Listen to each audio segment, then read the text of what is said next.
their lovers. Four Seasons Football is back, baby. And you thought we quit. Now two men who never say die. Nate and Corey. Oh shit, we're back. Oh my god, we're back. Here we go. We're back. Episode 6? Is that what? Episode 6? Did we do it right? Yeah? Episode 5, week 5 plus 6. Yeah, week 5 plus 6. Episode whatever.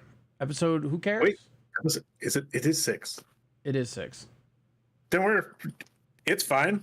Week Yeah. 5, 6. Yeah, I don't episode know, 6. Yeah, I think that it's sounds right. Well, see, we started before the season began, so we're just synced up. We're just synced up now, you know. We had to take care of episode 0.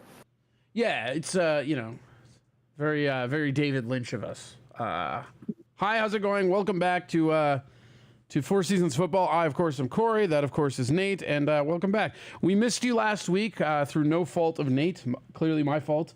I got suckered into helping some motherfuckers mount a fucking TV. And I should have always fucking known. This always fucking happens where somebody's like, oh yeah, you want to come help? It'll take like 10 minutes. And you're like, yeah, no problem. And then you fucking, like, something goes wrong, right? And then several hours later. Yeah, exactly. But it's always in the middle of shit. Like, it goes fine for a while, and then shit just goes wonkus. Absolutely fucking wonkus.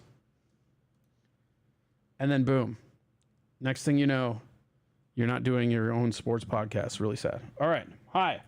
Nate, how are you doing? How you been? Did you miss it? I'm good. I did. We've had good football, as has been the case. Glad to be back. How you doing? I'm doing good. I'm glad to be back too. It's very weird. It actually felt weird not doing it. I was like, oh, it's like, what the fuck? Like I'm like walking around like all my comedy shows trying to find somebody that wants to talk UFL and nobody does. Got all of this UFL information and no one to tell it to. Pretty much. I'm like, hey guys, you want to geek out about some fucking semi-pro spring league shit? What up? They didn't. They did not, for the record. No. Everybody wanted to talk about the fucking draft, which is fine, but like, come on. Come on, man. Yeah, we have a good show for you today. We're gonna do a lot of recap stuff because I wanted to do this. So we've got some news. I wanted to do news that's out of the league before we start because I thought this was really funny. Have you heard about this Chad Kelly fucking suspension from the CFL? No. So Chad Kelly of NFL fame, right? Remember him? Mid. He was suspended. Yes, I do. He was suspended 9 games for violating the league policy. What did he do? Check this out. He violated the league's gender-based violence policy. So he beat a woman? Not quite. He said that the players are ambassadors. He basically implied that men are born men and women are born women. And the Canadian people, being Canadians, said, you know what, 9-game suspension. Boy. And it's it's not, it's just an interesting ordeal, because he had to undergo confidential assessments by independent experts to ascertain mandatory counseling sessions and conduct by a gender-based violence expert. The CFL, which is all a whole bunch of stuff to placate the audience, including the suspension, right? Right, and they're saying that he had harassed a former employee, which the harassment just sounds like him saying that he doesn't really believe that trans sexes exist, I guess. I don't know. Again, I'm not going to get into the political aspect of it. I just thought it was very interesting that the CFL has a fucking gender violence policy. Like, how often does this come up that they have to have a policy about it? It's very weird. Super Canadian. Company in the public eye is going to do things that a company in the public eye does more than anything. Just shut your fucking mouth. I know, like, and that's exactly it. Just play some fucking football and shut your fucking mouth. How hard is that, right? Yeah. It's the same reason why I'm not a big LeBron James fan, honestly. Like, it has nothing to do with anything he does on the court. It's just, I hate when he fucking talks. Like, just shut the fuck up and play basketball, dude. Like, I would have your back and fucking, like, have a lot more praise for you if you just shut the fuck up, but you just can't. But again, I just thought it was an interesting thing that, they had this role. Again, I don't want to get into the politics of it. It's a sports podcast. Nobody cares. But it was very interesting to me that they, A, had that division, and B, A former NFL guy violated it, and they're suspending him 9 games. Fucking, that's severe. Like that's more than half a season, you know? Yeah, it's a doozy. All right. Now that we got the stupid Canadians out of the way, let's go into week review. So the way we're gonna do this, I think we talked about this, is we're just gonna do our normal show thing, but we're gonna do week 5 and then week 6, right? Yep. May as well cover both. May as well cover both the stuff that we missed. So all right, let's go back to 5. Let's do, and I think 5 we're not gonna spend a lot of time on. I really don't. I think we can just summarize 5 because everybody wants to know about 6, you know? Yep. Just going to touch on it. So, yeah, week 5. People are already mad that it's a failure. Like, there's a lot of people online saying what a failure it is, which is pretty hilarious. Attendance numbers for week 5 where Arlington had 10,000, which is pretty big considering how bad their fucking teams suck. And it was Texas versus Texas, probably helped, right? Yep. And then you had down over in the Houston area, you had 6,285, which was like, I mean, we're talking Vegas Viper numbers before they fucking folded. Like 6K is super shitty. And then you had DC that had 16,000, which is really good, loyal fan base and all that. And Memphis had 7,640, which is pretty consistent for them, which is sad. Right. I mean, they're beating the Panthers. Right. And then we have, let's see here. I'm going to switch over to 6 here. Where are my attendance numbers here? So we have, those are ratings. Oh yeah, I have this whole, that's right. I forgot I had this. I have this whole picture graph now. I found this really cool part in Reddit that somebody is tracking all of the attendance and keeping them on a graph so you can average out the entire total, which I thought was really cool. Nice. So week 6, St. Louis had 32,000. So St. Louis, 32,000 is their lowest attendance this year, which is fucking hilarious. DC had 14,000, pretty good. Again, you just want to get over 10. Michigan had 7,000 and Memphis had 5,000, which fucking sucks and is the lowest for them. That's brutal. Right. And so when you're looking at the totals, and this is our totals through week 6, right? The total attendance that you've had so far in St. Louis, you've had 105,043. In DC, you've had 45,000. San Antonio, you've had 36,000. Arlington, you've had 32,000. Birmingham, you've had 19,000. Michigan, 31,000. Houston, 22,000. And Memphis, 22,000. So Birmingham is mainly because they haven't had a lot of games there that weren't under just crazy storms. So I look for that number to actually be better than it was, because the one that they had that was actually ideal conditions, they had 12,000 people there. Well, so I bet you this week will be better. I bet this week will. Oh my God, I'm so excited for this week. We'll get to that. So yeah, and then we'll go right into the ratings. I'm just gonna buzz through these real quick because we have like a lot to get to, and I don't think that people care about the week 5 as much as we do because we missed it, you know. But ratings. So Birmingham versus Houston and Arlington versus San Antonio were combined ratings, and they got 770,000 on Fox, which is not bad. St. Louis versus DC on ESPN got 688,000, and Memphis versus Michigan got 731,000. All pretty good considering like NBA playoffs has been crushing the rating. You also had NHL. That's why I don't understand why they're overall seems lower than they have been. Yeah, but I mean, it's also they're up against a lot more than they have been. You know, this is why I don't understand why they didn't start their season earlier. You know, because the real thing about the UFL is that the true test of sustainability started week 5. Because as the NBA pushes forward and the NHL pushes forward, those are going to be priority sports to watch for people in playoffs. And so, especially like with the NBA, because they'll go afternoon games for some of these games. And so it really will. And in previous years, Spring League has started earlier and not, well, I guess they've competed when they're in playoffs, right? Yeah. And they had the lowest number on Fox week 5, which is the lowest ratings on all of their sports stuff combined. All right. So, let's do week 6 looked up. Yeah, week 6 did look up. You had your average viewership. You had Birmingham, Memphis was 956,000. Houston, St. Louis was 829,000. Arlington, Michigan was 929,000. And San Antonio was 1.2 million. which Yeah, is and I pretty mean, sweet. kind of surprisingly, the St. Louis game was lower, but that was up against Kentucky Derby. Right, Kentucky Derby playoffs. I mean, it was up against a lot, but it looks like the TV ratings are settling in really nicely. The attendance is all over the board, and that's going to be a little tougher for people. But the actual viewership is really settling in nicely. It looks like. I mean, it's on average it's over 600,000-700,000, which is pretty good. I mean, that's about what the XFL was doing, so it does represent the growth, which is really cool in my opinion. Yeah, well, in this week, averages more like 900,000, which is solid. Yeah. All right, so let's go to games. I guess we're just going. I'm going quick because we'll spend more time. I feel like talking about shit, week 6 than we will week 5. But we're just kind of yeehawing it through. Yeah, well, let's go week 5. So these were your matchups: Battlehawks DC, and apparently this is actually pretty funny. Nate has, is it a cousin? Brother-in-law. So Nate's brother-in-law. What's his name? Give him a shout out. Matt, thanks for listening. Yeah, Matt. Shout out to Matt. Thanks for listening. But more importantly, thanks for giving us a piece of constructive criticism that's fucking hilarious, which is that we go over these games every week and we have not talked about who won the game while we went over them. Yeah, just failed to mention what the score is, who won the game. Which I think is just fucking hilarious. So Pretty Battlehawks. phenomenal. So Battlehawks versus DC week 5. I don't have who won in my notes, so he has to be correct. Battlehawks win 45-12. They cover the Defenders +3 on the spread. Yep, and I had in my notes there, they're straight number 1 power ranking team. I don't care what their record says. Yeah, I mean, Battlehawks rolled 45-12. This wasn't a game. No. Birmingham versus Roughnecks. Stallions win 35-18, cover the +7.5. Right. And this was actually kind of funny because it was such an ass beating that Fox switched games on air from the Fox app.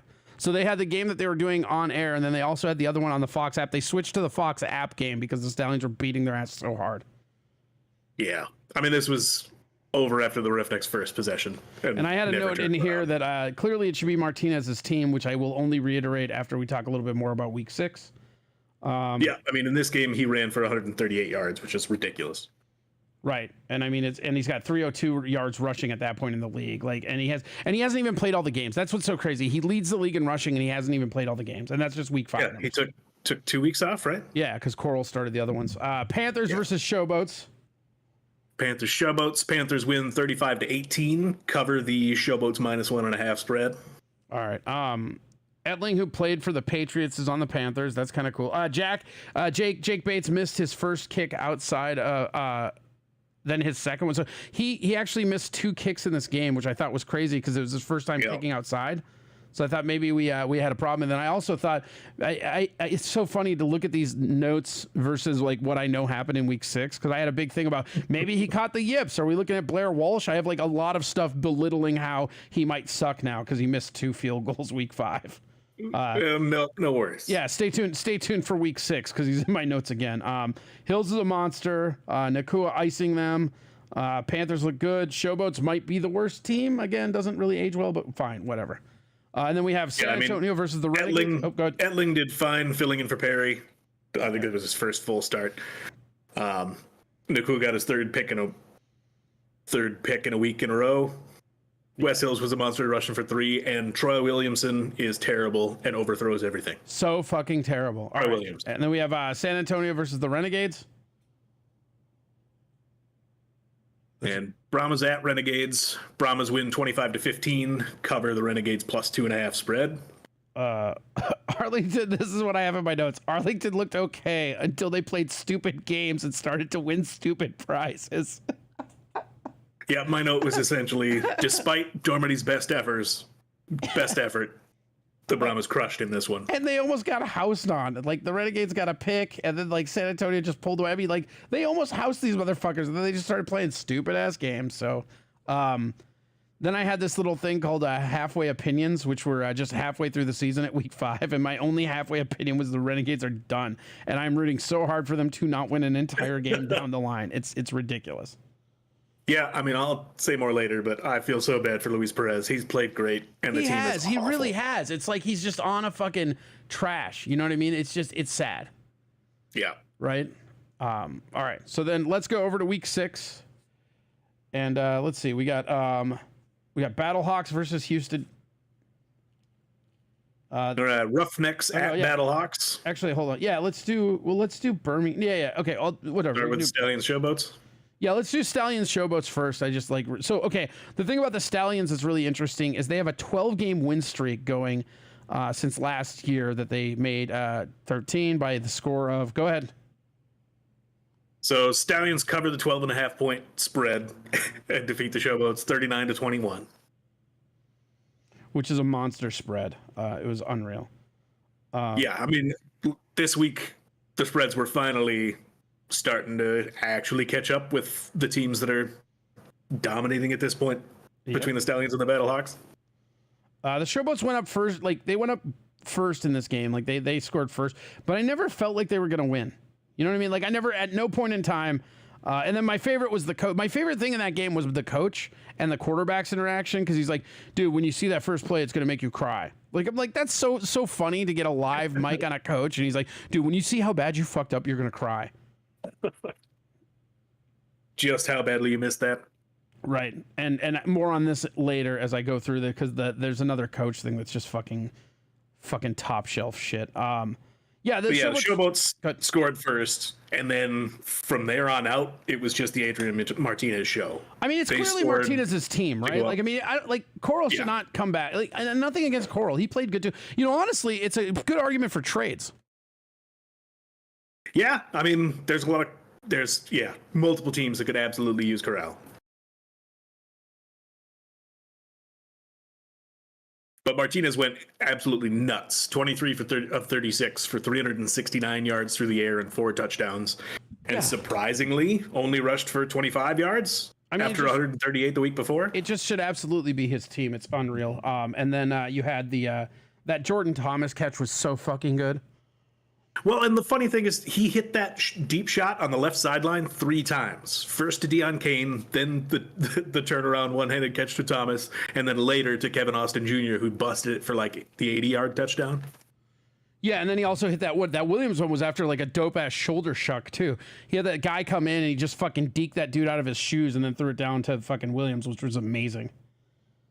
And then, otherwise, defense played great. Forced 3 turnovers, held the Showboats to 217 yards compared to the Stallions 466. Yeah. And then towards the end of it, this is again the coach on a hot mic. One of my favorite things ever. The coach goes, "It's fucking Capone. It's not Capone." He's like yelling at the thing, right? And then he called fucking him Chase, even though his name is Case. Like the coach called the QB the wrong name while he's telling him that's not the play. It's not Capone. Chase. I'm like, that's not even his fucking name. And then the other thing that was really interesting here is that there was a 3-point conversion in this game. Do you know how many 3-point conversions there's been this season so far? Yeah. 1. Was this the one? This was the one. This is the first one of the season. Wow. I guess. For the Showboats. I mean, I assume nobody's going to go for it just for the heck of it. It's going to be late in the game when they need it. And then more on this to come. But like, do we think the UFL needs a skunk rule? Because at some point it just gets sad, right? No. Okay. No, because the teams that are doing it are the Stallions and the Battlehawks, and they're both seem pretty committed to just running it up, not taking their foot off the gas. I'm for it. Okay. All right. Well, there you go. And then we had next game was the Battlehawks versus the Roughnecks. Battlehawks also cover the 12.5 point spread, winning 22-8. I pushed heavy on this one. Like, you could have given me 24 points and I would have bet, even if I would have lost. Like, just the Roughnecks suck. Yeah. And the Battlehawks have been going crazy. And the Hawks picked early. Like, AJ got picked, or McLaren got picked early. And the moment that happened, I was like, oh, he's going to get pissed. And then it just was game on. It was like, it's so funny. It reminds me of when we were kids, Brad Radke, the old Twins pitcher. We're like, McLaren kind of needs to get like rattled in to like get mad sometimes, you know? He's not ready until he gets punched in the face. Yeah, pretty much. And then, that was, it was just on from there and it was fucking pissed. Yeah. It was a low scoring game, but it wasn't close. I mean, the Roughnecks didn't do anything until they finally got a drive going in the 4th. I mean, I will say this: they did keep coming a little bit back, so like they just wouldn't go away. You know what I mean? Like they were clearly losing the game, but they just like they weren't going to lose by fucking 30. You know what I mean? They just kept it right there. Well, yeah, I mean the lead was only 14, so if they actually did something, which they kind of threatened to do a few times, it would have been close. But they put up 6, and it was over. Aside from the the running 37 yards backward for a safety to end the game. Yeah, it was trash. Yeah, and then they had that backbreaking stop by St. Louis. Butler crushes it. It was just a great game all around. Is obviously caused the law, but it just. Oh yeah, well, and the defense for the Battlehawks played great. Like the only positive for the Roughnecks was Thompson, and I mean he got 46 yards. Yeah, he kept making the first guy miss and was able to bounce more runs outside again, including his 16-yard score. But it was pretty terrible. And then I don't know if you noticed or heard about it afterward, but I missed it in the live coverage, but saw it after. Mark Thompson got into a fight with Kiki Chisholm on the sideline. I didn't see this. What? I didn't see the footage. I just read about it afterward. Apparently, they caught it live. Thompson got into a fight or an altercation of some sort with Kiki Chisholm on the sideline. And then after the game, Thompson tweeted out some cryptic Stefon Diggs crap. It's been a cool 7 years. My only regret is turning down practice squad as a rookie. Ooh. And then a salute emoji. All right, so that's something to watch. That's interesting. Is he on X? Is that something we should just be following this dude on Twitter about? Because that's pretty fucking funny. Potentially. I mean, there's no news stories about it, and unfortunately, the rosters for the Sunday games don't get posted until tomorrow. Okay. So I'm assuming he was just throwing a temper tantrum and tweeting some shit, and he's gonna play. But I'm waiting to see tomorrow if he's actually on that starting roster. That's interesting. We'll have to reconvene next week and see, because that's super interesting. I did not catch that at all. That's so cool. Yeah. And then, the other one positive for the Roughnecks, they held St. Louis to -5 rushing yards, but -37 of those were on that safety play. Yeah, dude, that back-breaking fucking safety. Idiots. All right, we got Panthers and Arlington. And Renegades cover the +4 spread, but fall to the Panthers 27-28. Pretty much last minute. Yeah, this one I thought the Panthers would do better. This one I missed on. Yeah, it was back and forth pretty much all the way through. That catch by Sims was pretty as fuck, dude. Oh god, that was so cool. The underthrown comeback fall to the ground catch. Fuck, that was shades of fucking Chris Carter, dude. That was amazing. And this one just seriously feel bad for Perez. Like the one thing I kept hearing in the call was, "Ooh, Perez took a big hit on that one." And he didn't throw any picks. He kept making plays. If Arlington loved Perez, they should just trade him. Just be like, hey, you deserve better than this. Yeah. It's just sorry, it didn't work out. And then, again, my Jake Bates shit does not age well, because I was fucking, does he have the yips? Can he not kick outside? And then he fucking goes 43 yards, 60 yards, 49 yards, and 43 yards. That's right, baby. He went 5 for 5 on Cinco de Mayo, baby. Yeah, 5 for 5. Another 60-yard kick. This guy, can we just put him on the fucking Lions already? Like, what's happening with this guy? This is unreal. Yeah, it's a hell of a run. He missed 2 last week, and that's it for the year. Right. And then, but 5 for 5, including another fucking 60. The dude has 3 or 4 60-yard pluses already? I think it's more than that. Two of the shorter makes he would have had in this game got closer because the Renegades had penalties on 2 fourth-down field goals in this game. Oh, yeah. Giving the Panthers a first down, which they then squandered and ended up kicking from slightly closer. I also just love watching Hills play. I cannot, he reminds me of Natron Means. I just love watching that dude run. Yeah, he and Person Jr. on the Stallions run angry. They run so fucking angry. And then, of course, I don't know if you saw this, but maybe my favorite moment of the day was fucking Day Hunter injuring himself while jumping up celebrating a touchdown. Dropping on the knee looked pretty awkward there too. Yeah, but he had to hobble off. He's ruled questionable for this week. Maybe don't celebrate one touchdown when your team hasn't won a fucking game. I'm sorry. I know that seems mean, but it's just how I feel. And when it happened, I could not help but laugh. Yeah, to be fair, he had his teammate toss him up in the air. So it wasn't who's the kicker in the NFL who hurt himself dancing? I can't remember. At any rate, it wasn't fully himself. He got tossed up in the air in celebration by his teammate. But it's just so funny. It sucks, but god damn it. And let's fucking get Perez off that team and fucking Get him to sign Hunter's cast and be done with the whole fucking experiment. Yeah. Well, and I feel like and they the season's over. Let's just get somebody else in there to get some experience and save Perez for next year. I just don't think that they're going to think like that in spring ball, though. You know, I just don't think that that's the mentality. He's also like 31 years old. Yeah, he wants to play. All right. Anything else about that game?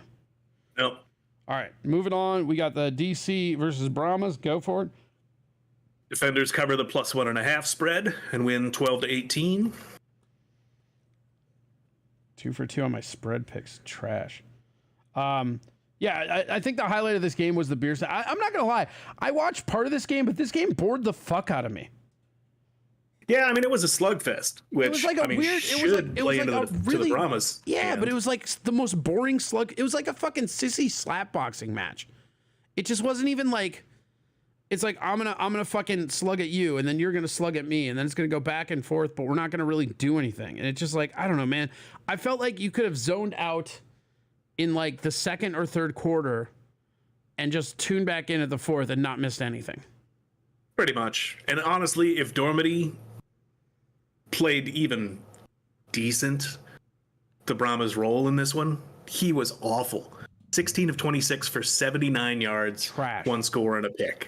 And that's while Lovett went apeshit on the ground. He ran for 153 yards. I know, but then it's still which only is by 18 far to the 12. most by a player in this year. I think the 138 from Adrian Martinez last week was as close as it came to that. Really? Hold on. Let me grab the numbers real quick. That's crazy. I didn't realize that. Yeah, the run game was nuts. Like when they were down with 5 minutes left in the fourth quarter, they stuck with the run because that was the only thing that worked. It just seemed so boring to me. I couldn't explain it. I just like, Yeah, I mean, it was an ugly slugfest. And I mean, yeah, my only kind of highlights or notes, Calvin Harmon had a great game, 8 catches for 101, including Jesus 2 big Christ. plays Okay, on that final winning drive. So the number 1 rusher right now is John Lovett on the Brahmas, right? 348 yards, right? Yeah. The number 2 leading rusher is Martinez with 327. Yeah. That's fucking crazy. Then you have Sailors, you have Hills, that's fucking nuts, dude. That like if they go back to fucking Coral, they're fucking stupid. Like Martinez is a fucking man, dude. Yeah, well, at least those rosters were shown for the Saturday games, and Martinez is starting again this week, which It's like Perez, man. Perez Can't has more take him up. yards than McCarron and like all these guys, and he's just on this dog shit team, you know? except the Stallions are not. What? No, Perez from the Renegades. Luis Perez? Right, he absolutely is. Who are you comparing him to? No, I'm just saying. I'm saying like it's weird how like fucking Lovett and like Martinez are just like these leaders, but then you have when you look at passing, you've got all the usual suspects, but then just there's Perez out on an island above everybody on the shittiest team in the fucking league. Yeah. Well, and I mean, honestly, if Garbers had stayed healthy, I would have a lot more faith in the Brahmas, and Lovett's efforts would be doing more. Oh, Sims passed Kane this week, I guess. That's cool. Deion Kane for the Stallions is number 3 now. Marcus Sims is 2, and Butler is 1 for receiving. Yeah, Sims has less competition. There's a whole lot more options on that Stallions team. Yeah, 100%. Yeah, I mean, it's fine. I don't know. It's what we thought it would be, you know? It's just, I don't know why that game just bored the hell out of me, and I was trying to watch it, and I'm just like, come on. But so it's, we sit here, week 6. Anything else you want to say about that game? Just at the end, was not a big fan of. So Brahmas get the ball back with like 20 seconds left, down 6. On the first play from the 21-yard line, they throw the hook and ladder and start trying to play the lateral game. Like, you got 20 seconds. Like, you could have taken 3 shots to the sideline to get yourself downfield before you They did kind try of and pull, make that yeah, final they did kind play. of like quit. Yeah, it was ugly. 'Cause, yeah, passed it to Kirkland. He laterals. They fumbled. DC picks it up. It was over. Yeah. All right.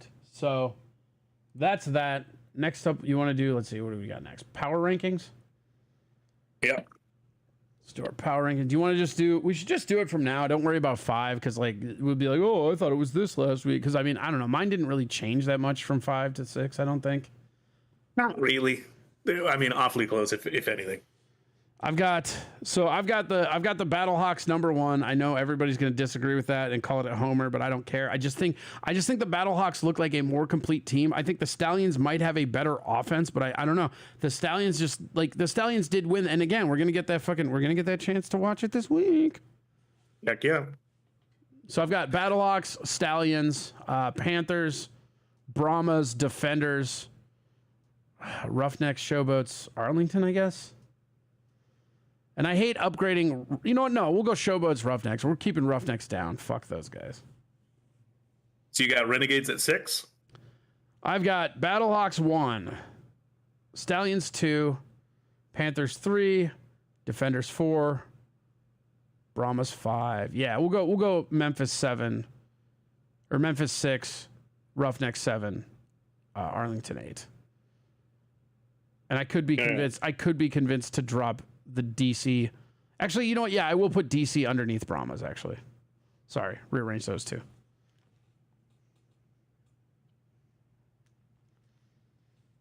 All right. And mine for this week are kind of a cop-out, but I just couldn't reconcile. So I've got Stallions at 1, just because they're the undefeated team. And they beat the Battlehawks head-to-head. I figure that changes this week, but they're at number 1 for now. Battlehawks number 2.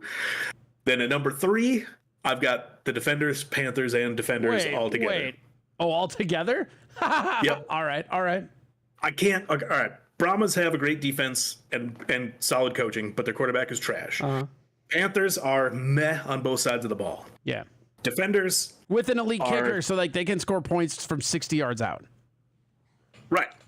And they've also like without that kicker, they're probably only winning 3 games or 2. But yeah, they can gain those 30 yards in 15 seconds. Two first down conversions, and their kicker can kick it from 70. And then the Defenders, like they've got Teamu. The defense has been decent. I mean, all 3 of them I couldn't trust against the Stallions or the Battlehawks, and all 3 of them I would say absolutely beat the other 3 teams. So I'm putting them together. And then I'm putting the Showboats, Roughnecks, and Renegades all together at number 6. You fucking cop-out prick. Because I think the Showboats are the worst team in the league, especially because Cookus is hurt and Troy Williams is starting this week. So I kind of think they're Arlington toast. is clearly the worst team in the league. What are you talking about? The Roughnecks have the worst coach in the league and just fuck up every week. They're so bad. The Renegades, I kind of would want to put on top because they've lost all of their games by an average of 6 points. And they've lost games. They've lost games where they would beat. Yeah, they've lost games where they could beat other teams for sure. I'm just rooting for them to go 0-6. I just think it's fun, or 0-12 or whatever it is. I just think that'd be funny.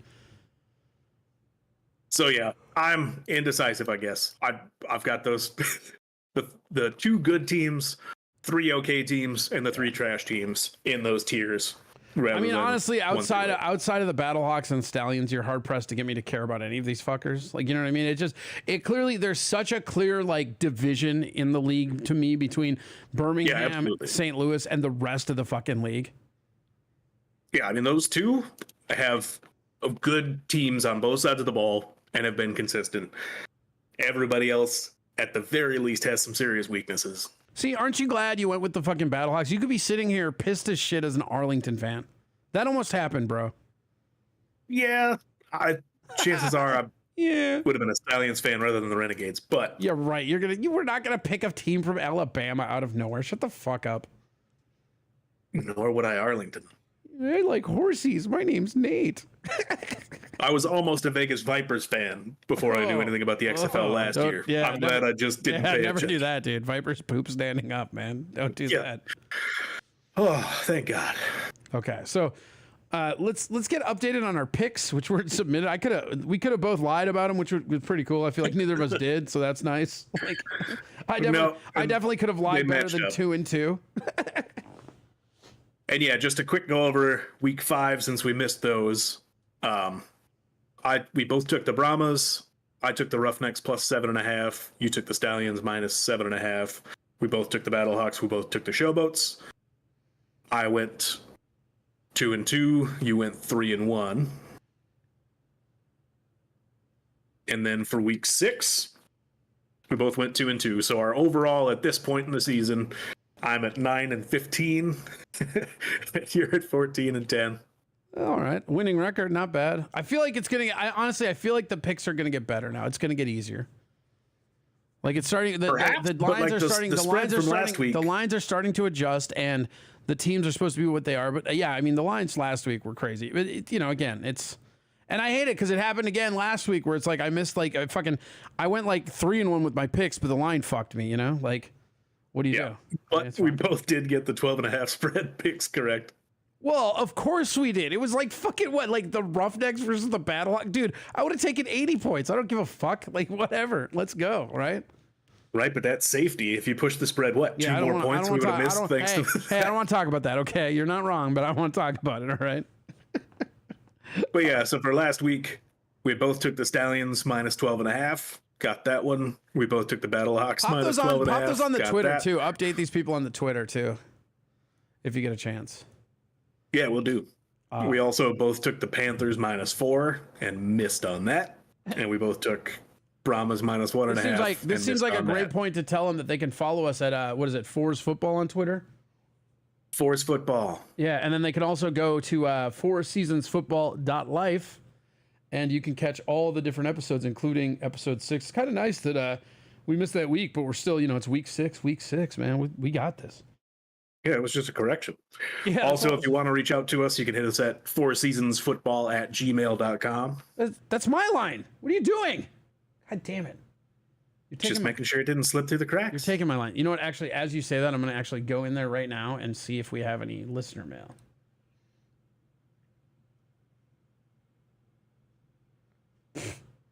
We have one listener mail from some guy named Ed.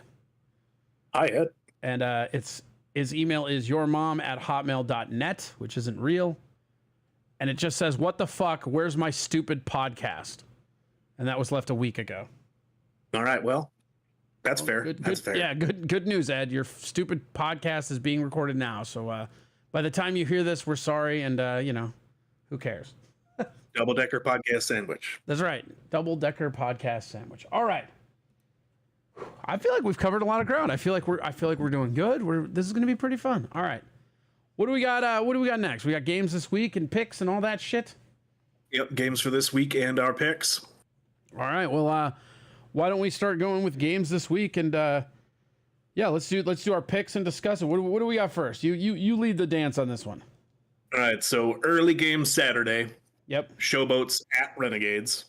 Okay. And the Renegades are -5. Ooh. Oh, that's saucy right there. Yeah, when I saw it, I was like, what? The 0-6 Renegades are favored by 5? And then I started looking at the scores of these two games over the last 6 weeks. God, I might have to go Renegades. That's saucy. It's in Memphis? Nope, it's in Arlington. So Renegades are at home. Okay, so they're getting their 3-point home, so it's a 2-point game. So they're getting 5. Oh man, if it was in Memphis, I'd take them for sure. But yeah, so I looked at the scores. All right, so since week 2, when the Brahmas lost, or the Showboats lost to the Brahmas in that very last second score, the Showboats have lost by a total of 69 points, averaging a 17-point margin of loss. Oof. That's been their last 4 weeks. You know what? Fuck it. Let's put on our loser bandanas right over our fucking face. Let's rob this goddamn bank. Let's do it. Yeah, I'm going for it. I'm going. The Renegades are aroving a 6-point loss over their last. Perez is just going to go nuts, right? I mean, it's going to happen. Oh, Memphis is awful. When they get their asses kicked by 1,000,000 points, and you talked me into this, I'm going to be so mad at you. I'm for it. I'm taking responsibility for this one. Okay. Because I think the Renegades are overall a better team at this point. I like it though. It's such a good line. 5. I like it. Well, and the thing that settled it for me is I saw that the depth chart for this game, and the Showboats are starting Troy Williams, and Troy Williams has been awful. Okay. He overthrows basically let's do it. Let's do it. I don't 60% of his passes and throws gimme picks. Yeah, it went so far. I'm taking the Renegades defense in fantasy this week. Day Hunter is injured. Remember that. Yeah. And the Renegades have had some issues at running back, but I'm taking it. I'm going Renegades -5. God, I want to. Hold on. Let me just give me a second here. I just got it. Like, is this happening? You know what? Actually, no. You know what? You don't know. You know what? I am gonna go Renegades with you because one, I'm always gonna go against the team where the coach doesn't know the quarterback's name. Let's go. Fuck it. Well, the other bit is the Memphis has the worst offense and the worst defense in the league. Yeah. Arlington's rush defense is a little bit worse, but I that's just want Arlington to not win a game. Memphis is the worst team in the league. Yeah, fine. All right, fine. You got me. Let's go Renegades. I'm in. God damn it. Feel free to blame me when we both get it wrong.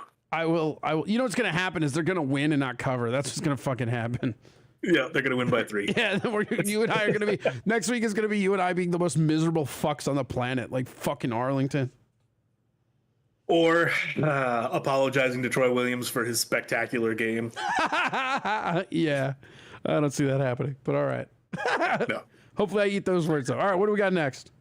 Next up, Battlehawks at Stallions. God, if this Stallions. is not the game of the fucking year, dude, I am so excited for this game. Yeah, I mean, we get the preview for the championship that's in Birmingham, so that the next one will be in St. Louis. Well, and the championship is in St. Louis. Well, yeah, exactly. That's the next time they're going to play. But I'm just saying, like, that's going to be fucking insane. If Battlehawks make it to the championship, fuck, dude, it's going to be nuts. Yeah. All right. Well, and I've noticed they're already like opening up extra sections at the Birmingham Stadium. And also, apparently a lot of St. Louis fans are traveling. Battlehawks fans travel. That's what's so fucking funny. Is like they're gonna sell. Like it's gonna be what's really funny, and I don't know what they are. I should track it this year. Actually, where's that graph? I bet I could. So last year in the XFL, everybody's record attendance was when they were playing the Battlehawks, which I thought was just fucking hilarious. This doesn't have who they're playing. I will. You know what I'll do is I'll math it out for the next one and see if it's still true. But last year with the XFL, everyone's leading attendance numbers were when they were playing the Battlehawks, and then the Battlehawks had the biggest attendance of anybody. All right. They just brought it with them. Yeah, well, they just travel because like fucking cause the law, bro. Caca. All right. Caca. So what do we got? And so yeah, Stallions -4 in Birmingham. Yep. I'm going Battlehawks. I think they're winning this game outright. Me too. I'll take the 4 points though. Yeah, no, I'll take the 4 points for sure. look, I'm acting ballsy, but I'll still take the points. All right. Well, and I was looking back at the scores. I'm taking them straight up, but I'll still take the points. Yeah, I mean, if you're going to give them, I'm going to take them. What are you talking about? I think this is a big revenge game, and I think that the Stallions are actually kind of on their like I think they are the best team or the second best team in the UFL, right? But I also think they're kind of like on their laurels because like they've been playing a lot of dog shit teams. And I think the Battlehawks have been just a chip on their shoulder because they lost to the Birmingham in some bullshit. Like they should have won that game. Well, they haven't played. Or Brahmas, I'm sorry. The game that the Battlehawks lost, they should have won, and it was bullshit. But yeah, looking back at the games that have played, Stallions beat up on Memphis twice. The Renegades.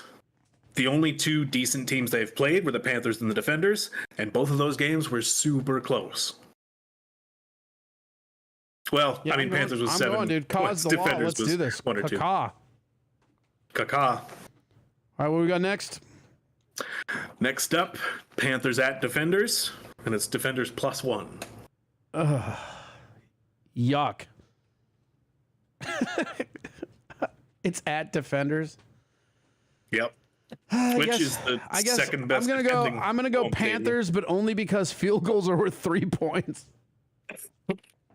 All right, I'm going Defenders +1.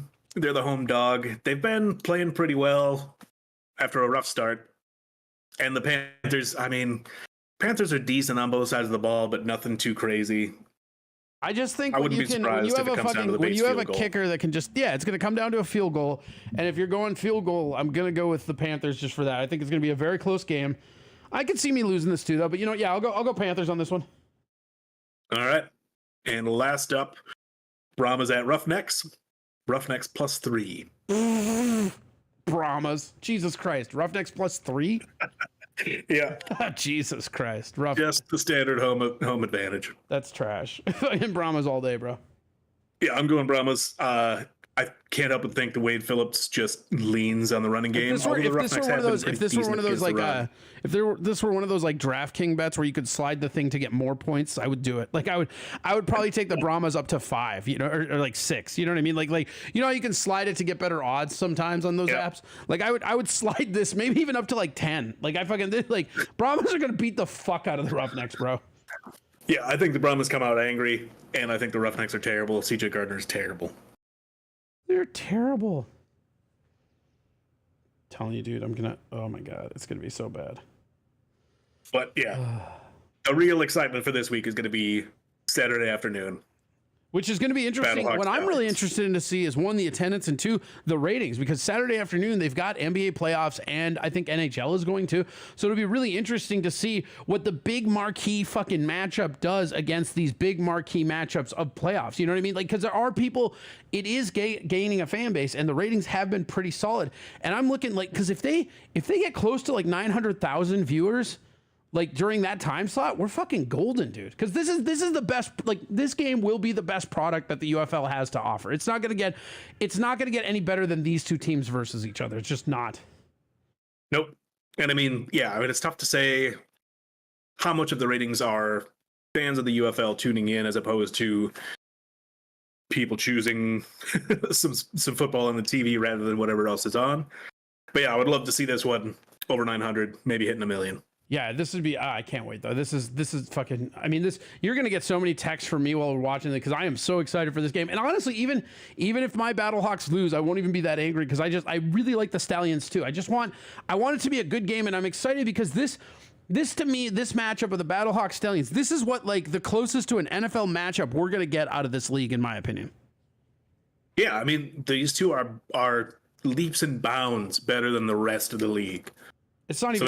Even close. It may be a defensive matchup. It may be a shootout. I can't really say what's going to come of it, but we're going to see good football on both sides of the ball. I'm excited. I can't wait, dude. It's going to be great. All right, what else we got? Is that it? That's all for picks, and then you're going to put those in on the old X. Yeah, I'll go ahead and post last week's and this week's, and then couple little news bits. There was an article mentioning the Aviators and Conquerors being trademarked by the USFL or by USFL Enterprises, making it 4 teams now they've trademarked. Yep. And then there was another article I noticed on the UFL News Hub mentioned that part of the merger deal, that the UFL is allowed to expand to 10 teams in 2025.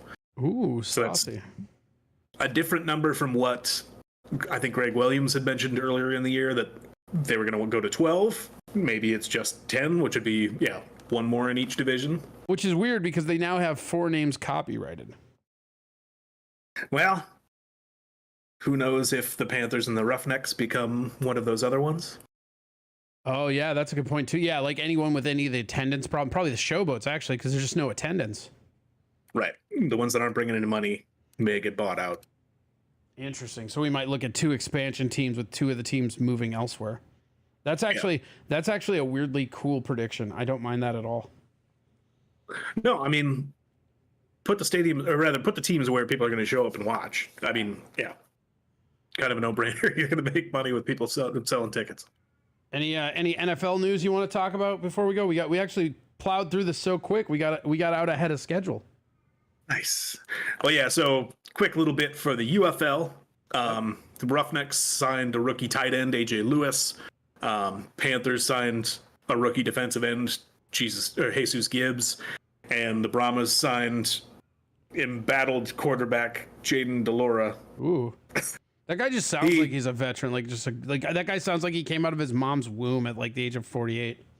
Well, he withdrew from Texas State after settling a civil sexual assault case from high school. Ooh, awkward. He shouldn't play in the CFL or he'll be suspended for 9 games. Yes. But these are the first rookies that were draft eligible for the NFL this year that have signed. They're already starting to pull those players in. And this is because the draft isn't. Oh, you didn't do your your draft picks or whatever. No. So I guess let me hit the NFL news and then I'll go into fantasy. Right. So NFL news, Titans signed Tyler Boyd. Okay. which means the Titans with Will Levis now have Tyler Boyd, DeAndre Hopkins, and Calvin Ridley, who they added.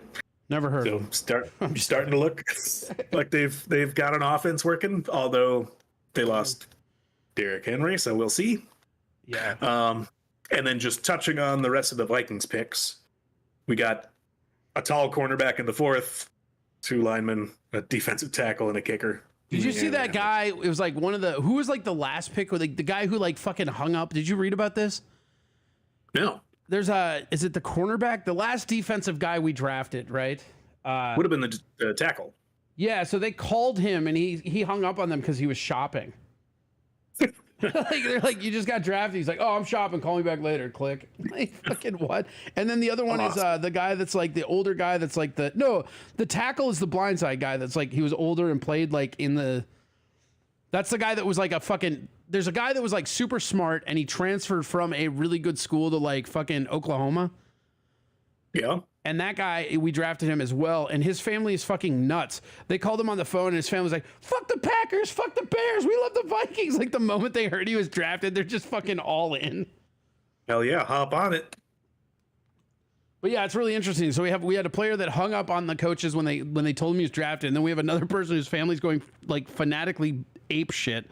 And he's already talking about our rivals. Yeah, and the funny part about that, again, that guy was like, I can't remember what it's like a nuclear. He's like a fucking just like a rocket scientist. I mean, super smart guy, and he transferred out of a really dorky school to go to fucking Oklahoma to play for the Sooners and do blindside there. All right, and that would have been Walter Rouse, offensive tackle. Yeah. But it's fucking ridiculous, and I can't believe like the Turner. Have you seen the Turner clip on Twitter? Like the like when fucking the GM told our coach we were drafting fucking Turner. Oh yeah, yeah. He just walks over and he goes, "Turner, we're getting him." Really? And his eyes light up. You know what I'll do is I'll find it and I'll retweet it on the Forest Football. So if you follow Forest Football on X, I'll retweet it because it's one of the funniest shit. Like watching KOC's face light up, going, "Really?" is one of the funniest shit things I've ever seen. The little kid, we're going to Disney World? Really? We get to go to Epcot too? What? But it's like not only that, just like the straight out of Compton baller ass G-way that he just walks in and goes, "Turner, we're getting him." Yeah, pretty phenomenal. And Aaron Jones, dude, the Vikings are shaping up pretty good too. You got like that Aaron Jones signing, I think is sneaky awesome. Like I think that's the thing that people forget about because like good. Just the one bit is his age. Like, right, if JJ what needs else some are we time. gonna do? Cam Akers, the dude blew out his fucking feet, bro. Yeah, I mean, I'm glad we got something where we had nothing for sure. Yeah, but we're gonna need to address it down the road. Right. Well, I mean, but that's a for next year issue because we have the patchwork in Aaron Jones is serviceable. He's great. He'll do fine. Yeah, absolutely a great fill-in for this year. Yes. I don't know, man. Addison, Jefferson, Hawkinson, Jones, fucking you got Darnold, who I think Darnold's gonna be better. I have this weird thing where I just cannot hold how people play on the Jets against him. I just can't do it. It's like a handicap, dude. You could be the worst player I've ever seen in my life, but if you play for the Jets, I'll be like, yeah, well, let's see what he does off the Jets. Well, and yeah, the even might be worse is playing in Carolina. Like, yeah, how much can we really trust that? Same thing. But for either Darnold or JJ, this is a ton of phenomenal weapons in the passing game specifically for them to play with. How mad do you think Kirk Cousins is right now? He's wiping his tears with dollar bills. Yeah. Oh man, I'm so sad next to all this money. Oh. All right. Well, I guess that's about it. Well, you know what? We're gonna cut out. We missed a week, and then we're gonna cut out early. What kind of assholes are we? Well, I could fill a little time with remaining NFL news and some fantasy. Oh, we still haven't done the fantasy. Goddamn! I'm like, well, that's the time. We're still cutting off this one segment Nate's known for. It's that giant hook from the wings. You're trying to drag me off. All right. So just quickly touching on fantasy relevant players from the remaining rounds of the draft. Wide receiver Keon Coleman goes to the Bills, who lost Diggs and Gabe Davis. Wide receiver Ladd McConkey goes to the Chargers, who lost Keenan Allen and Williams. Running back Jonathan Brooks goes to Carolina, where Chuba Hubbard ain't it. And running back Trey Benson goes to Arizona, who's going to be backing up James Connors, but Connors has had some Connors is durability injury as fuck. issues. That's actually a really good pickup for them because they need Connors is good if he's on the field. Yeah, well, absolutely, especially near the goal line. But these are some guys that you're probably going to want to be looking for mid to late in your fantasy drafts this coming year. And then touching on UFL fantasy football. Week 5, I did terrible. Nobody did anything for me. Week 6, I finally hit the money. Oh, yeah? 53 out of 237. That ain't bad. No. And yeah, my budget guys, Kelvin Harmon and JP Payton, both did wonderful. For this week, I'm going with Adrian Martinez, Darius Victor on a budget, Hakeem Butler, because he's been going totally apeshit. What has he got? 5 touchdowns and 250 yards in the last 2 weeks. Yeah, Butler's out of his mind. Yeah. Marlon Williams, Davion Smith, Sam Cannella, and I'm betting on that Renegades defense because Troy Williams is going to throw at least 2 picks. So Butler for the year has 478 yards. Yeah. And I mean, he started out slow. He was supposed to be the star. I was watching for him, and it didn't happen. But these last, 3 weeks? Right. He has 5 touchdowns, but I don't even think he had a touchdown the first 2 weeks. No, he had 3 2 weeks ago and 2 last week. Yeah, it's unreal. And he's just coming on. And his longest was 80 yards. Yeah. And then just some guys, if you're trying to fill that slot on a budget. But hold on real quick with Butler, his average yard per catch is 15. Yeah. That's nuts. All right, go ahead. I mean, he's just above everyone else, literally.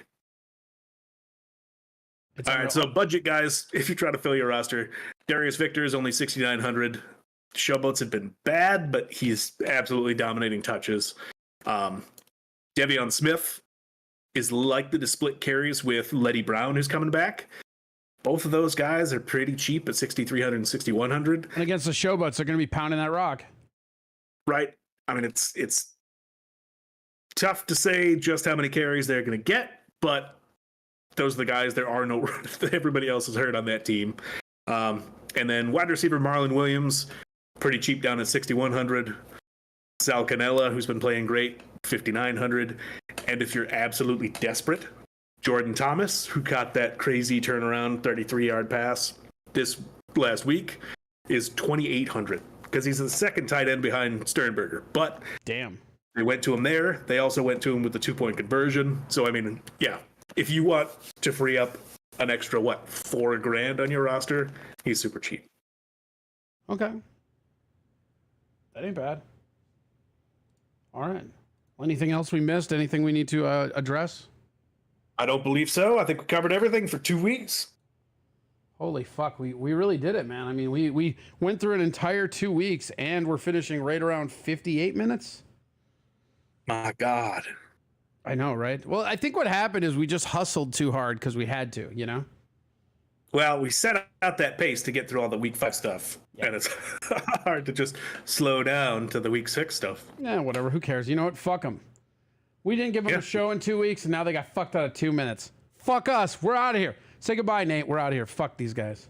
Also, thanks for listening. You can listen at fourseasonsfootball.life. You can send us an email at fourseasonsfootball@gmail.com.